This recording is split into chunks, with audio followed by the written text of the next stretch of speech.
Boogeyman band coming round the bend. Is Boogeyman band. Is Boogeyman band. Greetings, my fellow Fright Fiends, and thanks so much for dropping by. I hope everyone's doing well. Today's video is going to be on a horror movie, an independent horror film. I have a huge respect for the filmmaker and everybody involved with this film. This is a film that I was kind of involved with in terms of getting the word out. This film was originally announced back in 2018, in October of 2018, and I helped do a video, and I did a video just talking about it. And then in December of that year, the Indiegogo campaign started, and I actually did help contribute to this film, as well as sort of helping promote it as it was being made. The film I'm talking about is called 13 Fanboys, directed by Deborah Voorhees. Deborah Voorhees is somebody that I've had a crush on as long as I can remember. The first time I saw her in Friday the 13th Part 5, A New Beginning as Tina, you know, I just, as a young kid, I was 10 years old. The first time I saw that film, I was just about to be 11 years old. That was my first Friday the 13th experience in the theater. I had an opportunity to reach out to Deborah when I first noticed that she had a Facebook page. And this is going back a ways, at least 10 years ago. And Deborah was kind enough to reach out to me, and we developed a friendship over time. In the beginning of our friendship, she saw that I worked for a ticketing company. My background was in e-commerce, e-business, and I had worked for not only Ticketmaster, but also StubHub.com. And she was trying to get a campaign going for her Billy Shakespeare movie, which is a movie that she was developing back in 2011. And I was trying to get her some contacts through my old company at the time, because I wasn't there anymore. And even after that, when, we still remained friends and would contact each other from time to time. But going back to 2017, Deborah reached out to me and asked me if I would review a short horror film that she had done called Catching Up with Molly Wickwire-Santi. And I watched it, gave her my review, and she was so genuinely amazing. We talked on the phone. I mean, it was just like, it blew my mind. And just the fact that I got to talk to someone I had a crush on at that point over 30 years just was absolutely incredible and amazing. And it was still one of the greatest moments of my life, just being able to talk to her.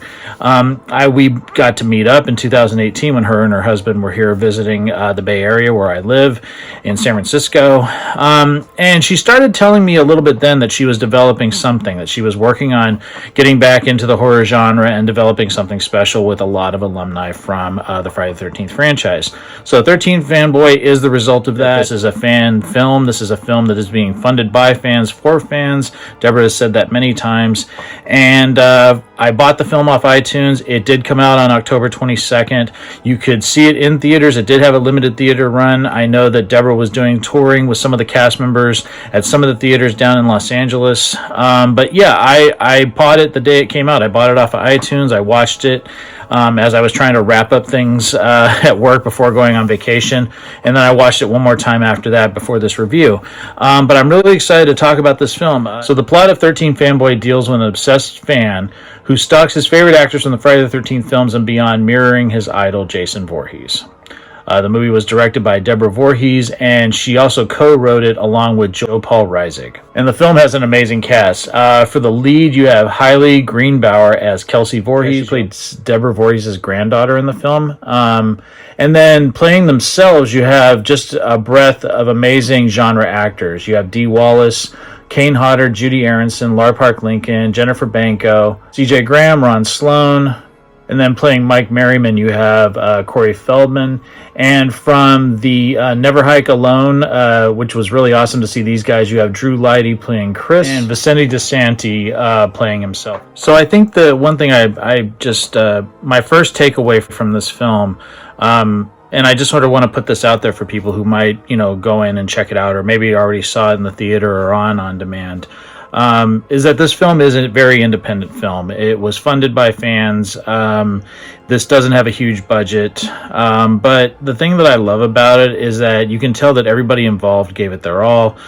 Deborah did a fantastic job directing. Fantastic performers. It was great to see some of these actors that I haven't seen, like Tracy Savage or Ron Sloan, since, the Friday the 13th days. I also think that it tackles a very serious subject matter, and that is obsessed fans. The thing about this film that really took me back initially watching it is just how serious it is. I mean, of course, there is going to be some moments where you're like, oh, hey, that's CJ Graham, or hey, that's Kane Hodder, or hey, that's Lar Park Lincoln. And you're seeing these celebrities playing versions of themselves. But it's a very real setting, and a lot of these horror celebrities, I've met, over the years. CJ Graham, I met Kane, I've met Amy Steele, I've had the honor of meeting Tom Fridley, I met Dominic Garcia, I've met Deborah, I've met quite a few of the people that are in this movie, and I've also heard horror stories about what a lot of celebrities go through. I mean, there's been it was the infamous story about what Adrienne King went through back when she was first making these films. And, she talked about it in His Name Was Jason. It was also put into Crystal Lake Memories, that larger documentary on the franchise. But I've heard stories just listening to Adam Green and Joe Lynch's Movie Crypt podcast. I remember Danielle Harris talking about it. This is going back a ways to when Movie Crypt started, and it's been going on for almost 9 years now. He recounted a story about an incident that took place at a convention with actress Joleigh Fioravanti. I hope I didn't say that incorrectly. She played Jenna in the film, and I guess she was harassed at a convention, and it got to a point where the guy that was harassing her was able to find out what room she was staying in, and was actually standing outside of her hotel room at one point as she was coming back from the convention. And that I can't even imagine something like that. That's absolutely terrifying. And Deborah has been through it. I'm sure a lot of the actors that are in this film, especially the women in this film, have been harassed because of the parts they played in this very famous franchise. And this film kept me intrigued throughout its entire runtime. I really like the way it starts. It starts on a really dark note. And you really see how the beginning of this film really impacts the character of Kelsey and sort of propels her into becoming the person that she is once we pick up 13 years after it takes place. And who she is as an actress. She's also somebody that's in the business. So you see her, they set up things where she's at these conventions with people that we're familiar with from the Friday the 13th franchise. And right off the bat, the standout performances for me in this film were Judi Aronson. Again, like Deborah Voorhees, Judi Aronson is someone I've always had a crush on. From Friday the 13th, the final chapter, where she played Sam. She played Hilly in Weird Science. She played in 90210. And really like what she brought to this version of herself, because she's essentially playing herself. But I thought she was fantastic. I also thought Ron Sloan was fantastic, playing Dee Wallace's husband. He did a terrific job. We pretty much know him as Junior from Friday the 13th Part 5. But it was really great seeing him. I was blown away by how strong his acting was.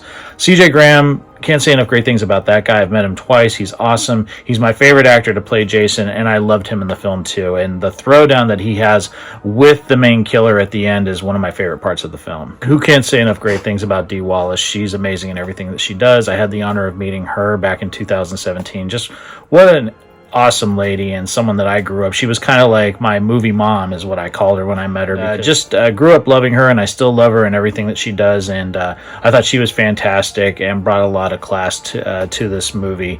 I think the movie is really well done. Like I said, it's not a big budgeted film, but I can tell that all of the money that was donated to help make this project, really, you see it up on screen. I think everybody brought their all to it. I think Deborah did a terrific job. I'm not going to go into this and say, it's my favorite film that I've ever seen. It's not the greatest horror film that I've ever seen. But the thing that I love about it is that a lot of heart went into it. I didn't expect the way that the film goes for it to go that way. And I was actually shocked. And there were several moments that I was really like, it wasn't just like a cheap kind of slasher film. Very relevant subject matter when it comes to stalkers and celebrities, especially in this day and age where celebrities are so much more accessible now. Back when I was a little kid, you had to write letters to the studios or to their agencies or things like that.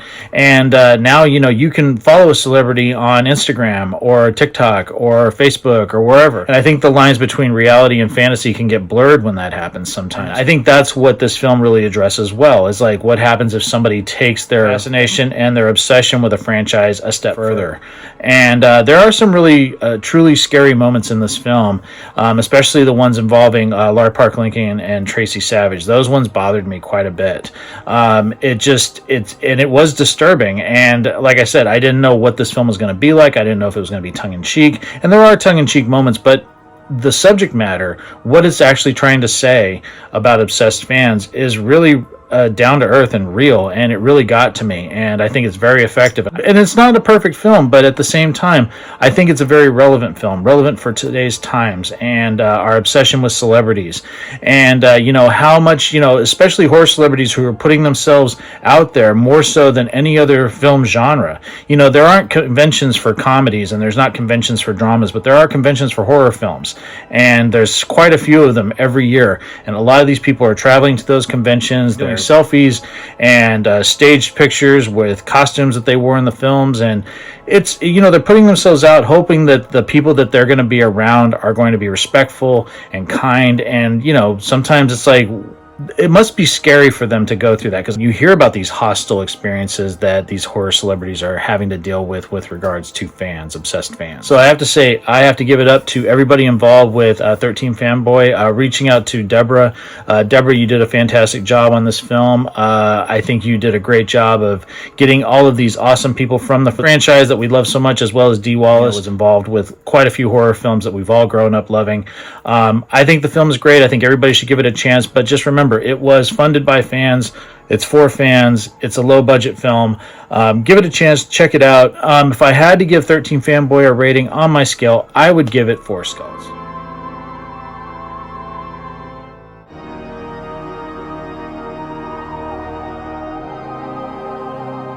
So like I said, it's not perfect, but I didn't go into it expecting it to be perfect. I went in expecting to see an interesting story with a group of filmmakers and actors that I greatly respect, and I was actually thrilled with it. I had a great time watching it. I'm glad I purchased it. I can't wait to watch it again, and I invite everybody else to help support Deborah and this film.